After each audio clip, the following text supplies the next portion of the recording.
Not a bad way to end a Saturday and come into the end of the week, or the start of the week, I guess. Procrastinator winner last night. Easy kind of winner. Now, he did save every inch of ground. A very James-like drive. But that's what he needed. And all three of those horses last night. Sintra was good. It's hard to say he's flat when he pays 51 come 27. It's really hard to say that.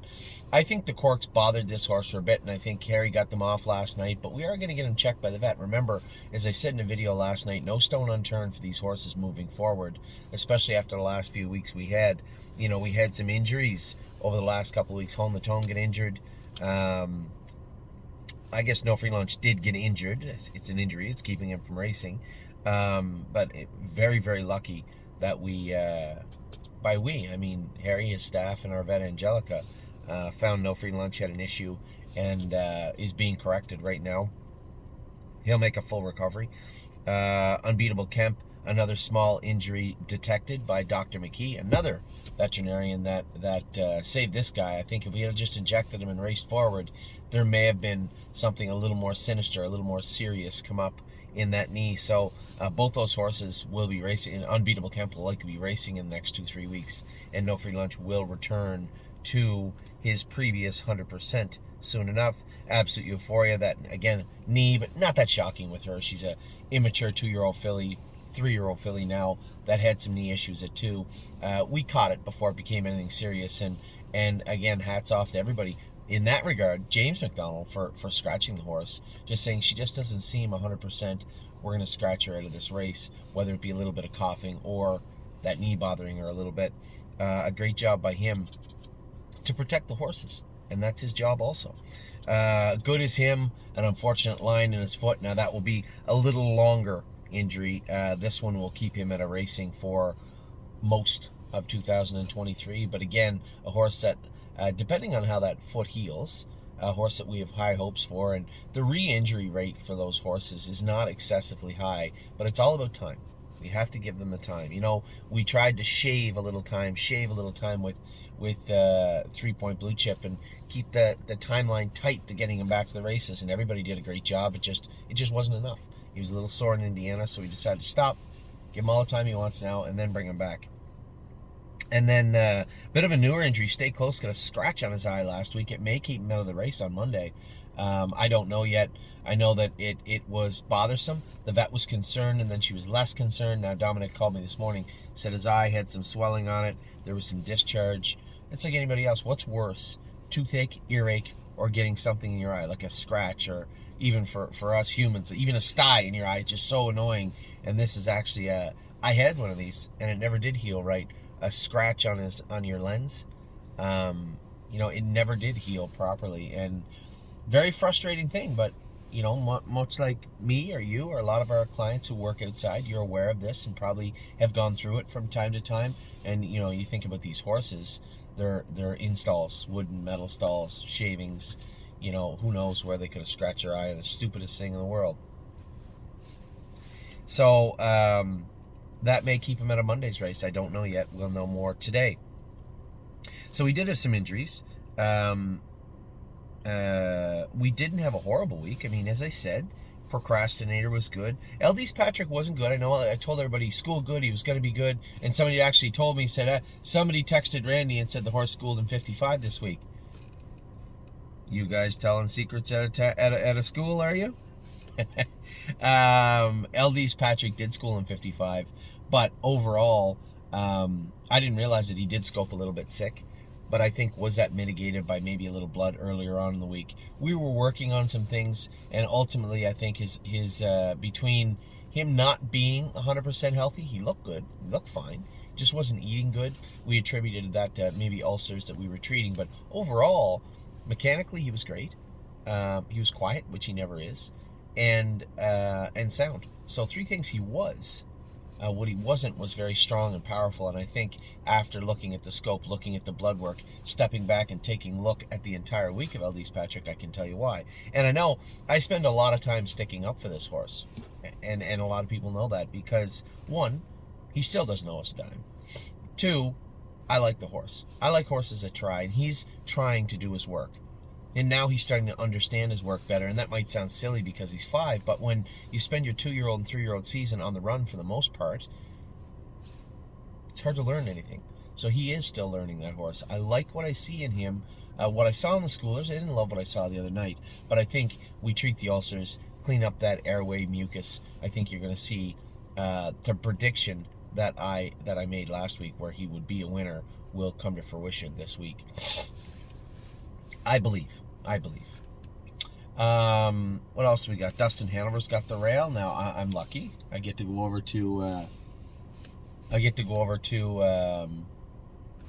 Northfield Park on Tuesday. Now, I was planning on doing the videos Tuesday, just happened to look at the weather before I did this video, and didn't like what I saw. A lot of snow coming on Wednesday morning. Now, it's not like the drone. We can video in the snow because this is like the race videos from the video department. But at the same token, can we train 40 horses in a snowstorm? I don't know. Now, the good news is that the weather is constantly changing in Cleveland, and it's one of those spots where just because it says it's supposed to be sunny, or the rain is coming, or the snow is coming, doesn't mean that it does. It's just weird. It just doesn't always happen. I've seen them call for rain the entire day and not a drop fall, and then other times say it's supposed to be sunny, get to the track, and where'd all these clouds come from? It's just one of those places. So our plan was and will be to video on Wednesday, but again, I'm looking at that, and then I looked at Saturday here, and it's supposed to be really, really windy and a chance of snow. Now, the drone can't fly when it's over.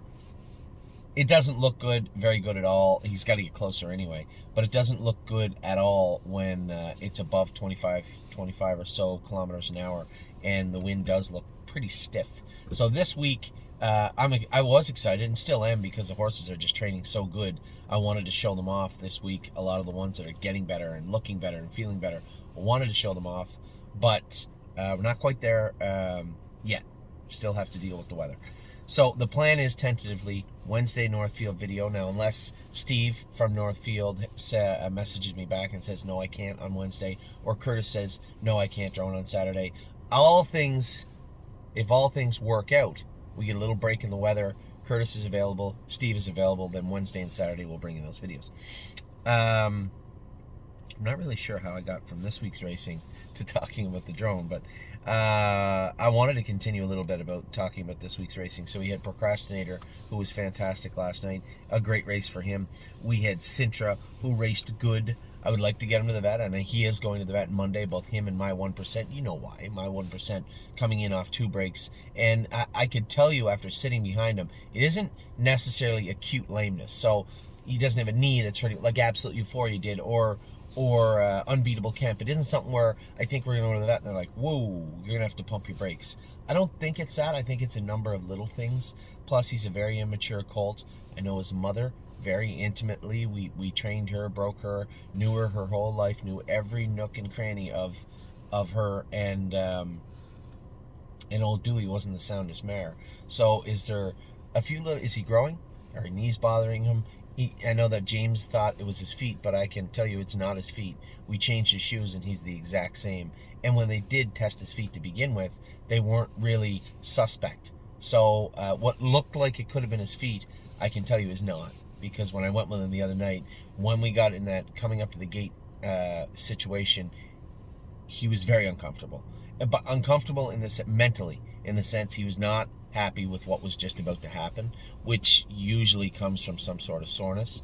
And the fact that I can't see any well, he's lame left front, he's lame right front, no acute lameness to me leads me to believe that it's a number of little things that are bothering him. Usually when you see horses do that, it is their feet. In this case, it's not. So are his knees hurting him? Does he have a splint bothering him somewhere that really is only rearing its head at top speed? You know, he is a young horse. Does he have a curb coming? I don't see any of that. I don't see any curbs, any splints coming. You know, he doesn't seem knuckling over and off behind. He doesn't seem tight over his back. So this is why he's going to the vet on Monday. We're going to get a real good look at Percy and see what's up with him, but I don't think it's anything serious with him or with Sintra. And Sintra's 10. You know, once in a while he needs to go see the veterinarian to make sure things are okay, because especially a horse like him, you guys that have been in racing for a while, you understand, it's always the ones that try real hard that hurt themselves. And this guy here, he's the guy that falls on his sword. I can guarantee you that. He's a tough bugger, and I want to make sure that everything is okay with him. We talked about Eldys Patrick, how, again, I had said he was 2 weeks from the winner's circle. Instead, in both those weeks, he'd never collected a check. He made a break on James on the rail and was flat the other night on me. But I explained both of those starts, and I explained what he did in between those starts. I told you exactly what took place last week, and I think you will see a rebound from Eldys Patrick this week coming. Stonebridge Acadi continues to race good, raced great the other day.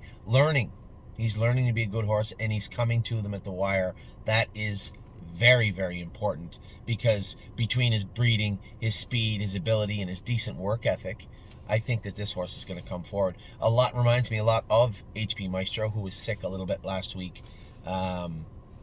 We were planning on bringing him back to Ohio, but Tim's veterinarian had put him on penicillin. Now, no disrespect, because in Pennsylvania, you're allowed to race on penicillin. You have to put a slip in. So let me tell you how this works. There's a wide array of antibiotics that the vets can use on the horses. And usually what happens is, when you see a horse get sick in a barn, especially at a track, other horses in the immediate area are sick, whether it be in Tim's barn, or the guy next door, or the guy down there, or the guy over there. There's horses that are also sick, and what happens is the vet will go, well, we've been treating those horses with this antibiotic, and it's responded very, very well, so we're going to treat your horse. I was a little surprised when Tim said they had him on penicillin, but again, in Ontario, same thing. You can, the veterinarian can administer penicillin to your horse, but there's a medication inside that called Procaine. And Procaine, I believe, has this minor pain relief element to it, I believe, and so they don't want it given anywhere close to the race. So it used to be, I think it might be a little longer now, but it used to be 48 hours before the race, you're entered in to go. You have to stop giving penicillin Procaine. You can't give it any longer, and then you have to administer a slip saying, we used Procaine on this horse. The veterinarian has to sign off on it. It has to be put in hours before the race. It's more or less paperwork for the judges. And if you don't put that in, and you go to test and you test, you get a positive test. Lose the person, it'll likely be, this day and age, probably a 5-day or 10-day suspension. It's minor, but it is an infraction. So, same thing. Pennsylvania, you have to put the slip in, you're allowed to race on it. Well, in Ohio, there's no slip program. You are not allowed to have penicillin in your horse's body for 30 days. Now, I think the rule is 21, but this day and age, when everything is so detectable and all these tests are so specific and so finicky, when you say 21 days, you just say 30. It's not worth it. So we can't race HP Maestro in Ohio. No, I know Megan, she's on the hunt. I love hungry trainers. I love trainers that want to do work. And all of our trainers, Stacy's always saying, what about this one? What about that one? Megan, now also, hey, Anthony, what about HP Maestro? He could race at Yonkers. We left our newest horse there. She's a Sassy Beach. We left her in Megan's care. She'll hopefully race next Friday. She said she was a little crampy the other day. Did she tie up? Don't know. She's going to do blood work on her on Monday morning.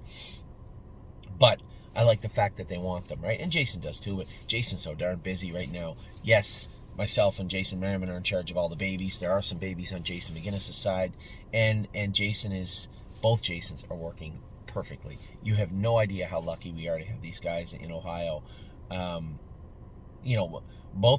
Jason McGinnis is probably one of the most professional, meticulous trainers I've met.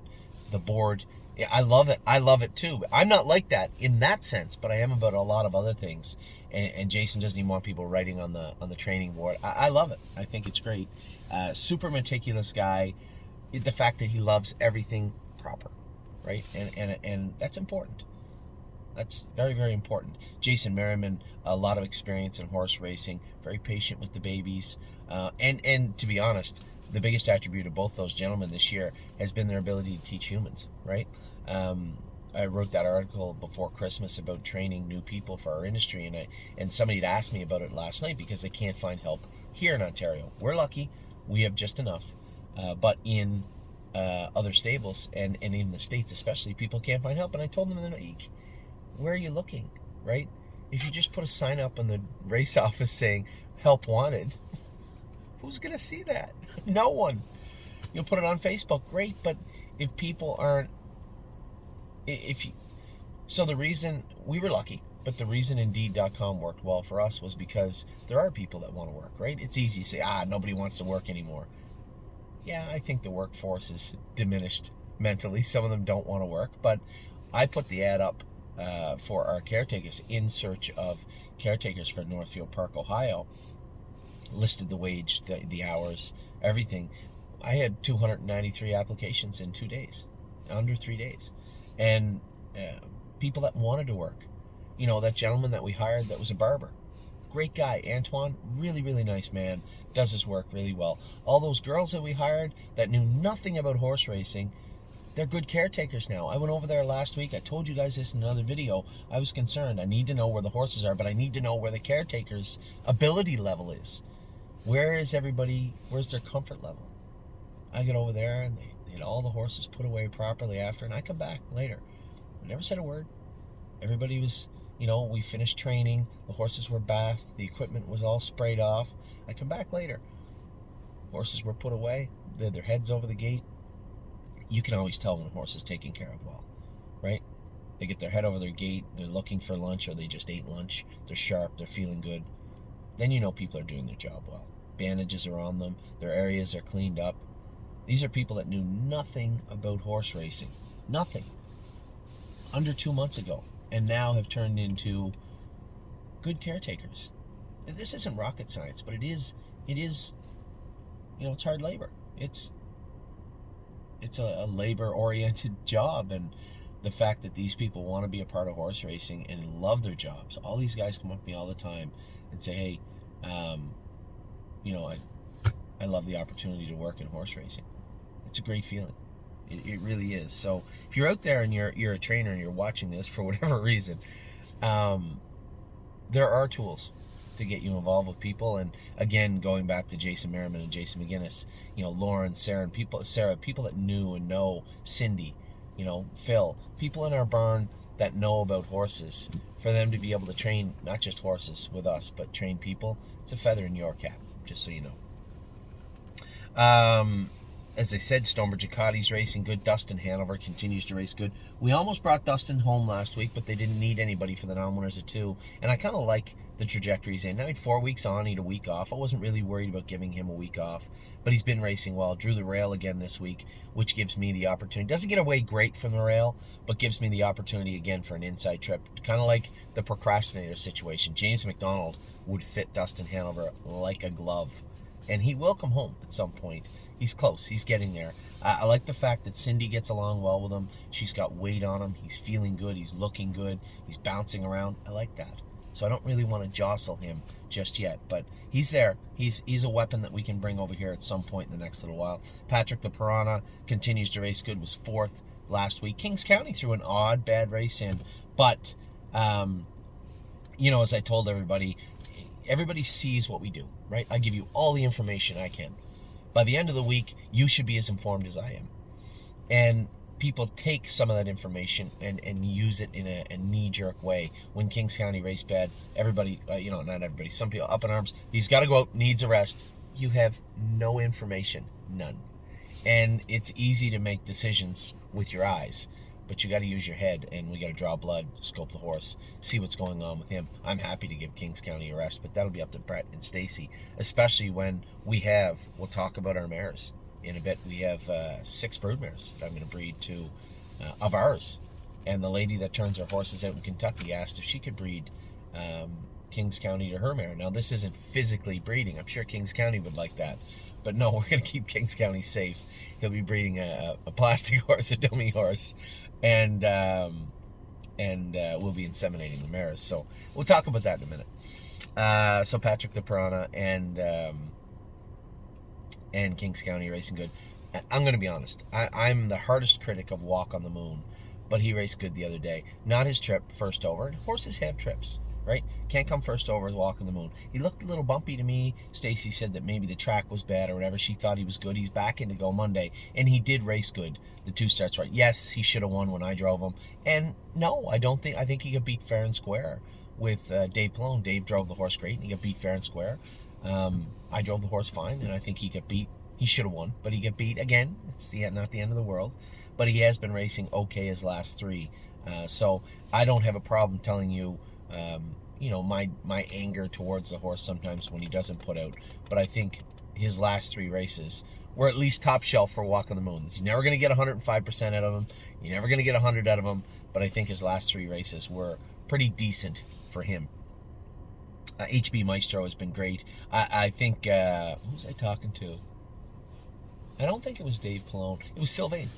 Sylvain Filion had driven the horse, and I had asked him, he watched the horse race. He said he was second. He goes, I don't find him as good on the front. I said, yeah, see, I never raced him on the front. I got away last. His first start got away in the 2-hole. His second start, I thought he was awesome. On the front, I think he just gets a little lost. I think he's just a little immature on the front end and maybe doesn't put in that full gritty effort. Some horses, it's okay to win by a nose or a neck or a head. And I don't think he has a driving away, merciless feeling to him on the track. But if you're following somebody, he kind of does. When you're following somebody, he gives you that feeling there's no doubt he is going to win. And I just didn't see that in his body language. But keep in mind, he was sick last week, so maybe he was coming down with something also. But just a nice horse and has been racing great. And then Took a Dive Off Dipper, raced great again. I don't think I talk enough about Took a Dive Off Dipper because he's not a stable horse. He's trained by us. He's in our care for the Cross family, but he's not technically a stable horse owned by the stable clients. But he's been racing great, and Jason has done a great job with that horse. Justin Irvine got some work last week. Now, Justin Irvine can win with him out of the 8-hole in the Open tonight. He can just drive all the horses from now on. But I think it's going to be a tough spot for him tonight. And, of course, Perlucky makes his first start tonight. I thought his qualifier was exceptional. Is he going to trot in 54 his first start? Probably not. But you know what? A great qualifier from him. I was very, very happy with him when I come off the track. And then, of course, I'll save what is the best right now for last. Looks Like Money. He's racing on Monday. Man, what a fortuitous purchase he was. We were very, very lucky to get him. Looked like he was worth the money.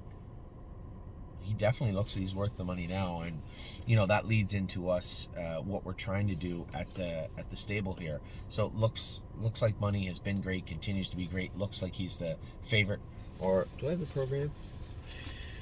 No, favorite or second favorite tomorrow, and could do some real damage in the short term. And again, here's another horse that has stakes later in the spring. I don't think we're going to focus too much on the Corbin Stakes whenever they have them. Are we going to go to Oak Grove with him? Possibility. Is he going to show up in the Graduate at the Meadowlands? Possibility. We're probably going to have him staked a little more aggressively than I thought we would when we purchased him. I guess that's the best way to put it. I told everybody, Locatelli, his first stake race from what I see is the Maple Leaf Trot in August. I know people are going to say the Cutler and this. He's not going to any Cutlers. At the end of the day, Locatelli, they race for almost 40,000 every single week, and they will. It's not often that the Open doesn't fill like it is now. It just isn't often.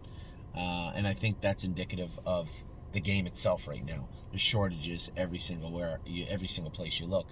And Locatelli has lots of racing here. We're not going to get our faces smashed in the Cutler and everything else in New Jersey. You're just looking for trouble. The horse has more than enough potential to make money here. I did pay him into because it is later in the year, and there's good horses there, make no mistake. But the Caesars and the Dayton Derby and the race in Scioto and stuff like that. He'll be entered to those races, but he's not going into the Meadowlands to race against the best horses in the world. He's not. And for anybody that is in disagreement with that, I welcome an argument as to why he should race against the very best horses in the world. I think there's more than enough good horses to race against here, and to race him 30 times at 40 or even 30,000+ on average a week makes way more sense to me. So, and Looks Like Money, I mean, push comes to shove, he looks like he's just a little bit better than Locatelli was when we got him. Now, can you extrapolate that into a 4-year-old year? Are we saying he's going to equal the track record? I have no idea. I'm not making any predictions. All I know is it would be a disservice to you now. And I was the opposite side of this fence even 3 weeks ago. It would be a disservice not to pay him into a couple of those stake races, because this horse looks like he's got some freak kind of speed. So Looks Like Money was amazing. As I said, we picked him up at the Harrisburg sale, and that's why I was so eager to get to and look at the Meadowlands sale, and they canceled it. So I said, obviously, there'll be better horses for sale right now. I knew there was a reason I unlocked this. because the preferred sale. So I did want to talk about this for a minute, I guess. Preferred equine.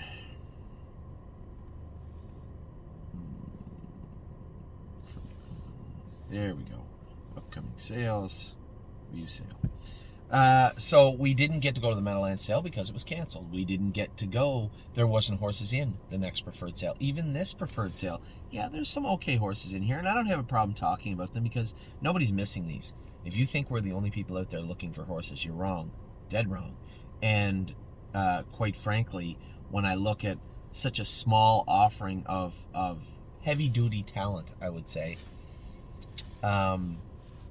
obviously supply and demand. I think they're going to be overpriced.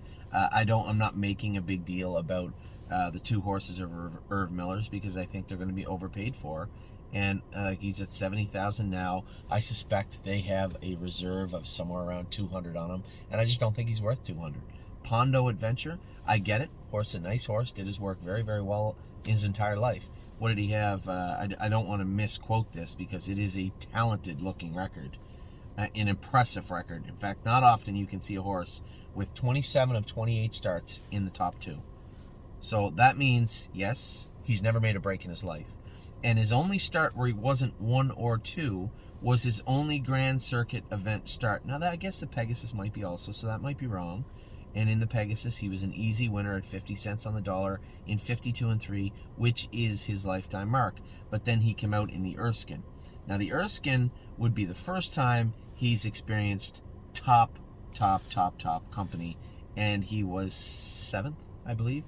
Take nothing away from him. I'm not diminishing the talent of this horse in any way, shape, or form. What is going on here with this thing?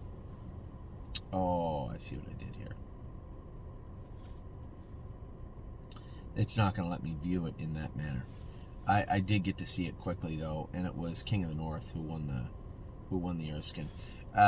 52 and 2, King of the North in that company. Now this guy was 8-1 after being bet down to 5 to 10 to 30 cents on the dollar almost his whole life. He's 8-1 and finishes 7th after a ground saving trip. No disrespect to the horse. 53 and 3 against the best horse in the world. So he's made $685,000. He's got 22 lifetime victories. The problem I have is this, and this may be why he's in the sale, but I don't know why they wouldn't qualify him first. He's an open horse, or he's a paperweight for the most part. That might sound silly, but he's got almost 700,000 made, so you're an open condition horse. Now you are a 4-year-old open condition horse.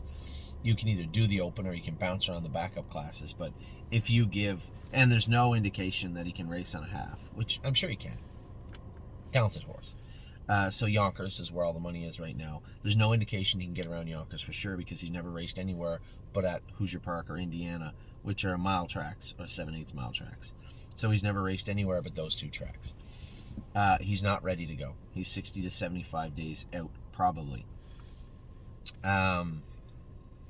And quite frankly, when he does get to the races, he has to race in the open immediately. Unless they have 4-year-old races, which they may have.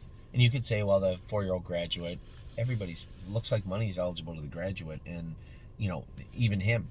Here's a horse that was 8-10 to 1 in with those horses his whole life also. So there's a lot of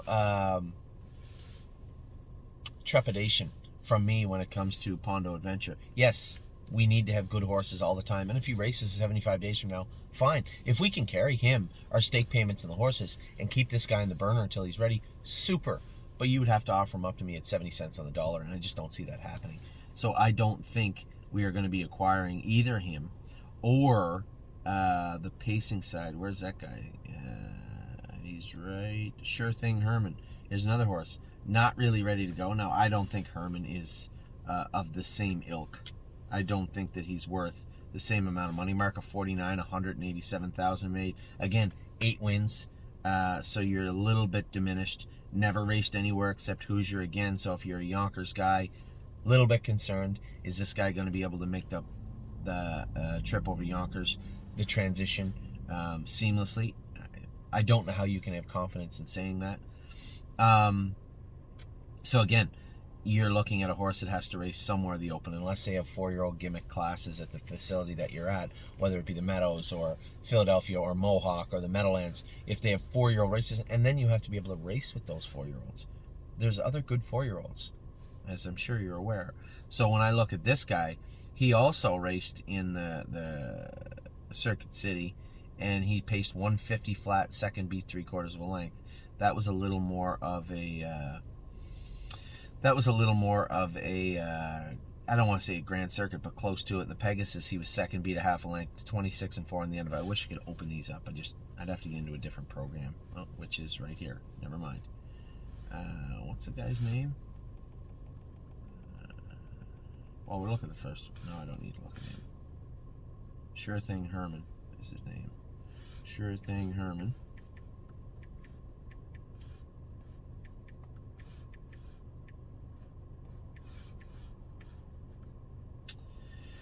Okay, Sure Thing Herman. I just want to see who he raced against in the Circuit City and the other race.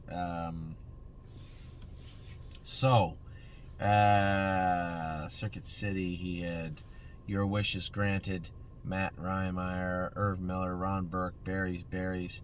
This isn't the top of the heap also. So, I mean, again, you're left, and this is taking nothing away from these. I'm interested in both these horses, but with them not qualified, being 60, as I said, 60 to 75 days from racing, qualifying, what are they going to be after that? How many starts are they going to need to tighten up?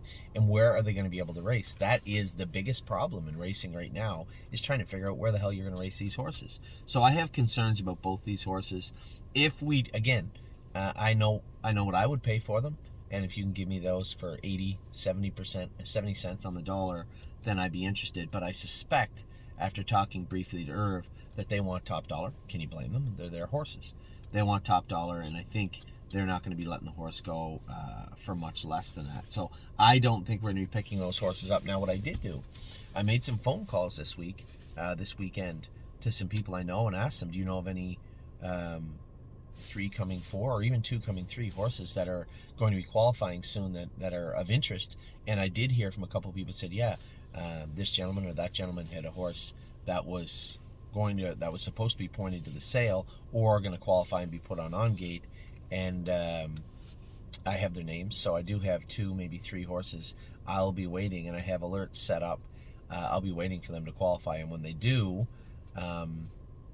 again, I may reach out, or I may just wait for them to put them on gate. But very interested in those horses that are on the preferred sale for the right price, but very interested in the ones that are about to qualify throughout the U.S. that I've been talking to some people about. So we do, and you may say to yourself, well, why do we need these horses? Okay, why are we selling Matt's MVP and Sailor if we're looking for horses? Great questions. So Matt's MVP to me is getting to the end of a class at Mohawk. I don't want to take him back to Northfield. I don't want to take him over to the Meadows. He may do somebody some good in a number of venues, but for us right here, right now, I believe there should be an opportunity. There was a horse, just similar, Talismano. Here's a Muscle Hill horse. Little less money made, I think, than Matt's MVP. Maybe a tiny bit fresher. High-end, expensive yearling that didn't turn out the way they wanted. My question would be, why is Ben moving this horse? Again, we bought some horses off Ben. Why? I believe probably because he too is down on staff. I think he had injured the poor bugger a few weeks ago. Ben himself, I think he had sandwich or something and hurt his ribs. There's nothing worse than that, especially this time of year. So I think maybe just saying I want to focus on this group and move some horses out, or maybe it's his clients. I don't know, to be honest.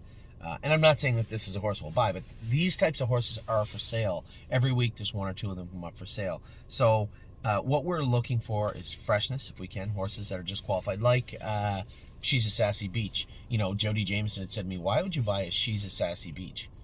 I said, because if she can even do it at 15, we need horses that are going to race every week for our clients. I just can't have nothing racing. And if these horses are, especially when it comes to value, that filly was worth $4,000 or $5,000 more than that, in my mind. Especially being fresh, having places to race. If she can't do it Yonkers or the Meadowlands, she can come home to Ontario. There's tons of places for a filly like that. And we do need, and I referenced to them as foot soldiers the other day. These are the ones that are going to hold the line. These are the middle of the road horses that hopefully race good every week and go out and put in a performance every week. It would be wonderful to just have all open horses everywhere, but it doesn't work that way. You need to have horses that are going to support the staff, that are going to toe the line when horses aren't getting in or when they're getting rested. So She's a Sassy Beach needs to go, whereas you look at Matt's MVP and Sailor, raced pretty hard over the last little while. Maybe Sailor needs a rest. I don't know. He may or may not. He's been racing okay. Brett thought he was a winner last week and ended up getting run over.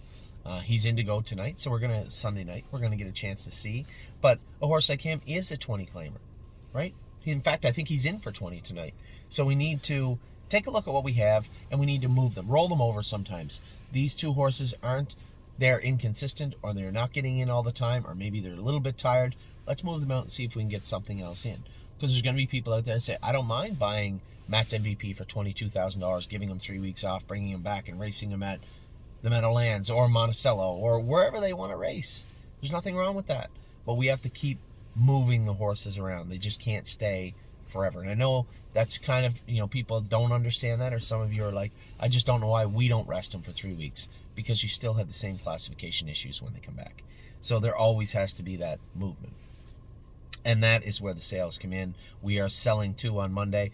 I would be surprised if we bought 2 on Monday. But again, between On Gate, and there are some 2-year-olds that are selling, a couple of yearlings that I personally are interested in. They're selling them in a state on Gate. There is a 2-year-old that's in Florida right now, I think, that is interesting. Again, price-wise, what are they going to go for? Those are interesting animals also. But again, when it comes to preferred, I don't think there's any more than maybe 3 or 4 horses that I would be interested in bidding on come Monday. So that's where we're at with the horses. This is the toughest thing. Again, the unforeseen obstacles that just present themselves, whether it be mild injuries or horses that need to be sold or not being able to purchase any because they're not around. These are the obstacles that frustrate me sometimes, but that's my job. We have to be able to roll with the punches, so to speak, and make good decisions. I think the sale of these 2 horses, again, I'm not gonna give them away, but I think we're not gonna have a problem getting there. I'll tell everybody, Sailor should probably sell for around $20,000. He's in a 20 claimer tonight. Matt's MVP should probably sell for around $22,000. That's what he's worth. Same as the other horse also. So again, we're looking to maneuver some of our horses around and quietly acquire some. Now, as we acquire them, I wish we had them right now, because we do have horses that are on their way. Right, a horse like Sister Solange is probably a couple of weeks out, maybe 3 weeks out. A number of these horses are getting closer. Dominic has a couple also. Horn Player isn't that far away, and I told him, there's no rush. Just pump your brakes. Don't care if she's ready till the middle of February. So Horn Player is getting close. That means that Gandalf the Black is getting close. And Landing Pad is getting close. These are all horses that are on their way, but they're not quite here yet. And we're trying to work through those. So the last item, we have some horses resting. You guys know about these. Locatelli is resting. He hasn't gone out to the field yet. He's going to go tomorrow, I believe, for 4 weeks. Resolute Bay is out for another 3.5 weeks. He just went out this week. White Tiger, same thing, 3.5 weeks. Unbeatable Kemp is swimming. He didn't go to the field. He doesn't need to. He's swimming. He will be re-x-rayed after this week. We'll see how that knee looks. All things considered, he'll probably have his knee injected, go back to jogging, training, and racing after this week, but we'll see how that does. And horses like Renegade Gypsy will be coming back the end of this week. This is 4 weeks for him. I believe next Monday is 4 weeks, if I'm not mistaken. So some point during not this week, the week after, you're going to see Renegade Gypsy come back also. Not to the races, just to the burn. It's going to take another 3-4 weeks to get him ready. But again, with our eyes focused on that April 26th stake. And don't get your hopes up, right? I don't want everybody saying, oh, can't wait till the 4-year-old Ontario graduate. You're going to see what's going to happen with the 4-year-old Ontario graduate. There's going to be some killers show up for that race. So I'm just happy and hoping to get them back sound, healthy, and ready to go into their 4-year-old season, because both those horses were very, very good at the end of the year. The last piece of last 2 items to talk about, I have the preliminary staking done for February the 15th. Those will be submitted to Joanne Staking. The invoice for those will be sent out. Now, please pay attention. Every year, We have people that sell their shares on February the 5th because they don't want the staking. You will be invoiced on February the 1st for any horses and shares that you own moving forward. So if you don't want to carry any number of your shares of your 2-year-olds in because you're concerned about staking, and there's nothing wrong with that, but you do have to move them before February 1st because they will be on your February 1st, your end of January bill. That's the only way that we can bill is the February 15th stake payments and have those in. For those of you that have been with us for a while, you know that things get really, really tight. February, March, April, even a little bit into May. For us, for me, for the stable, because we have a lot of stake payments. I think I did a great job with February.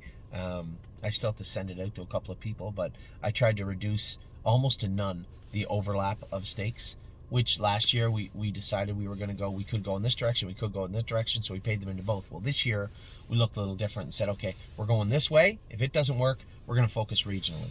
And it's just a way to save a little bit of money, right? And I don't think it's a mistake. Yes, it's a little frugal, but at the same token, every year I try and learn also. And somebody says, well, you know, you should know by now. Every year is different, right? What any one of our 2-year-olds offer and where they're eligible is totally different than the year before. Now, I can look and say, well, we always go to this stake. We never have gone to that stake.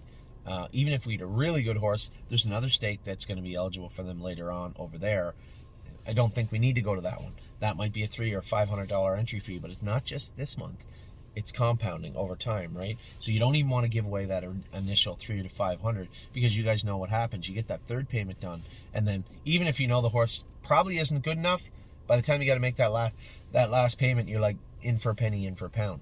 And I would be the same way. So trying to do my best. I spent a lot of time on the February 15th staking, and it's even going to be, there's going to be people look at it and say, no, it's too aggressive. I don't believe so. I think we're going to leave it as is. I like what we see. I like where we're at. And we have made decisions on the direction of the horses, which is always concerning a little bit. Now, I think that the underpinning of all this, and you guys have to understand it, there's going to be people that disagree with that. It doesn't matter because that is the way we're going, is if we don't have horses ready or eligible to stakes, some horses eligible to stakes, they are worthless to sell. Nobody wants them in the summer. Because the first question I get asked about every single horse that we ever sell, what is he or she eligible to? Every time. Never misses, not one time. That is the first question every time, from a serious buyer to calling us looking to buy a horse. The first question every time is, what are they eligible to? And if that answer is not to their liking, it's dead in the water right there. No sale. And we saw that with World for Two last year, and on the other side of things with the filly in Kentucky last year too. So for those of you out there saying it's not worth it, that's the way we're going, and that's that. So that doesn't mean they're all eligible to them. I can go through some of them. I can't, it's on my phone. Some of them with you, but at the end of the day, we do have to have them staked appropriately. I did try and weed out the overlap this year. I did try and weed out some of the bigger stake races that we never go to this year. I tried to weed those out and live and learn as we go forward. But I can tell you, I was very, very happy with what I saw when the list was all said and done. So that is the staking for our babies. That is done, tentatively finished for February 15th, 2023. And again, please understand, the owner of that share for every horse on February the 1st will be responsible for that stake payment on February the 15th. So if you're selling your shares and you're doing it after February the 1st, make sure you factor in what that staking is going to be worth, please. Okay, and last, certainly not least, our mares. I've talked to, I love talking to Alan Swain. He's a good guy. He's all the programs, all the breeding programs, and Steve does also. People that I like talking to anyway. So talk to them about the mares that we have. Now, the mares we have, obviously, I'm never going to get this right. It's impossible. The Revenue Mare, Path of Totality, My Jazz, Compass Rose DC, Muscle Chrome, Globetrotting, and Iglarium, and Capistrano. I can't believe I got the mares right. Those six of those mares will be going to Kings County, I believe. Now, Thursday, we're getting his sperm count tested to make sure he can, because that would be horrible if we just blindly went in and said, oh, we're going to breed him, and they never get full. Oh, my God. That would be financially catastrophic. So we're going to have him tested on Thursday. I don't have any reason to believe that a 6-year-old stud can't breed, but I don't know enough about it. So we're simply going to test his sperm and see if he can, assuming he can, which I assume he can. We're going to breed all our mares except for Aglarium and Capistrano to him. Obviously, Aglarium is by Southwind Frank, who's a Muscle Hill. He's by Muscle Hill. That doesn't work very well. I'd like the horse to come out with less than 2 heads. And Capistrano Pacer, probably not going to breed her to him. She's going to go back to Lather Up, especially when I see the Lather Ups training at Northfield, the 2 that we have. Both are very, very nice horses with talent. Capistrano was a nice filly also. Did lots of good work for us as a 2-year-old. And 3-year-old, she was a little flat a little bit as a 3-year-old, but always had talent. Very, very well-bred filly. So those are the 8 broodmares. We're going to breed 6 of them to Kings County. Aglarium is going to go likely to International Money, and Capistrano to Lather Up. And that is where we're at with the mares. Also, somebody asked me, are we gonna charge stud fees and breed Kings County? No. I guess, yeah. I don't know what people would want for the stud fee for Kings County, but we're not breeding them commercially in Ohio. We're just gonna breed them in house. Now, Haley Moore, a very good friend of ours who houses our horses in Kentucky, was the breeder of Mischievous Rose. Wants to breed, I think, the mother. I don't get me wrong. I don't know if that's the mare. Wants to breed one of her mares to Kings County also, if we don't mind, which we don't. Again, if we're going to be trucking him all over the place to mount mares, yeah, okay, I got a problem with that. But he's just going to be mounting a dummy, and we'll have the mares inseminated. So first and foremost, I want to make sure the sperm count is okay. Secondly, I want to get the mares ready to go, so I know the Schaefers and Haley. Everybody that has their horses has the horses under lights by now, and I want them all in full by March 1st. That would be the goal of the stable.ca. Well, I guess that's impossible, because Path to Totality is not due to be foaled out until April, I think. March or April, and Capistrano also. So all available mares that are available to be foaled out will be hopefully in foal by March 1st. And that is the plan. Wow, I got you guys all the way to 47 minutes. But we had a lot to talk about. I had to write it all down today. So touched on our injuries, where they're at, what they're doing, how long they're going to be off for. The horses that we're selling, Sailor and Matt's MVP tomorrow. Any horses that we're looking at purchasing, which really isn't that many tomorrow, because I just think they're going to sell too high. Horses I was happy with. I guess Gold Stars this week definitely go to Procrastinator, who looked fantastic winning last night. Was he our only winner this week? The other horses were on Monday. I don't see any other horses that won this week. That's a really shitty week. Okay. I got to be missing somebody. But happy with the way the races went this week. Wasn't a typical week at the stable. We've been spoiled for well over a year. But you know what? It looks like horses are coming forward. The performance from even Stonebridge Acadi was good. I'm not disappointed with Walk on the Moon's performance. First over, that's not him. Looks like Money last week was impressive. Took a dive off Dipper. He was a winner. There you go. He was last Sunday. He was a winner. So we talked about the sales. We talked about the injuries. We talked about the horses this week. We even talked about the mares that we're looking at. Some horses I told you are coming down the pipeline that we may be able to purchase privately. And I talked briefly about the staking. I didn't talk about who staked to what, but why we staked, what was different this year than last year, and why that was so important. So now you guys are fully up to date. That's your opening, and it's a long one, but now you are fully up to date with what is going on with the stable today, what went on last week, and what we're trying to accomplish this week. To everybody racing today, good luck, and everybody racing this week, good luck. I will talk to you all very soon. Take care.